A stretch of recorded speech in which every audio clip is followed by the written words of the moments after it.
حبيب سلام عليك صلوات الله عليك. L'autorisation de combattre les polythéistes. أنت نور الله فجرا. Ce fut dans ces conditions dangereuses où l'entité des musulmans, à Médine, était menacée, que Dieu fit descendre des versets autorisant les musulmans à prendre les armes contre les mécréants, mais sans le leur imposer. La permission de se défendre est donnée à ceux qu'on combat en pure injustice, et Dieu est parfaitement capable de leur donner la victoire. Coran, sourate 22, verset 39. Les Qurayshites ne voulaient pas renoncer à leur égarement et à leur rébellion.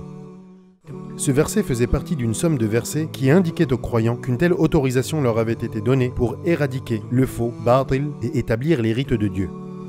Dieu dit « Ceux qui, dès que nous leur donnons la puissance sur terre, pratiquent régulièrement la prière, donnent l'aumône légale, prescrivent le bien et proscrivent le mal. » Coran, sourate 22, verset 41.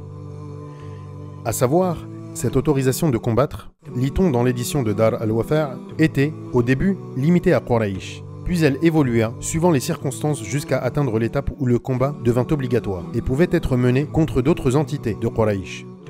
Nous soulignerons brièvement ces différentes étapes évolutives avant de passer au rappel des événements. Petit 1. Considérer les associants de Quraysh comme des belligérants, car ils avaient commencé les hostilités. Les musulmans ont, dès lors, le droit de les combattre et de confisquer leurs biens, en dehors des autres associants de l'Arabie. Petit 2. Combattre tout associant arabe qui soutient Quraysh et défend leur cause, ainsi que toute personne non qurayshite qui attaque les musulmans. Petit 3. Combattre les juifs qui, étant liés au prophète sallallahu alayhi wa sallam par un pacte, trahissent les musulmans ou se rangent du côté des associants. Ce qui implique de dénoncer en toute franchise le pacte qui lie les musulmans à eux. Petit 4. Combattre ceux parmi les gens du livre, comme les chrétiens, qui déclarent leur hostilité aux musulmans, jusqu'à ce qu'ils versent directement la capitation, en toute humilité. Petit 5. S'abstenir de combattre l'associant, le juif, le chrétien, ou autre qui adhère à l'islam. Sa personne et ses biens sont protégés, sauf quand l'islam permet d'y porter atteinte. Pour le reste, il ne devra de compte qu'à Dieu. L'avis le plus valide est celui qui soutient que l'autorisation de combattre fut révélée à Médine, après l'Hégire, et non durant la période mécoise. Mais la date exacte de cette révélation demeure sujette à divergence entre les savants.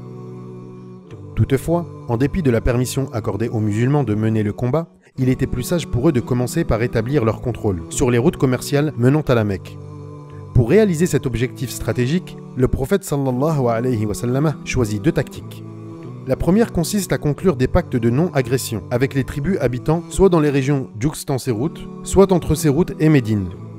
Concernant cet aspect des choses, le prophète sallallahu alayhi wa sallam conclut avec les Juifs le pacte dont nous avons déjà parlé et établit avec la tribu de Juhayna, dont le territoire se trouvait à 3 journées de marche de Médine, un accord de non-agression. Quant à la deuxième, elle consiste à envoyer des détachements successifs pour surveiller les routes commerciales stratégiques. La vidéo est maintenant terminée. Si son contenu vous a plu, je vous invite à vous abonner à ma chaîne et à activer la petite cloche des notifications pour que les nouveautés vous parviennent. Que la paix soit sur vous.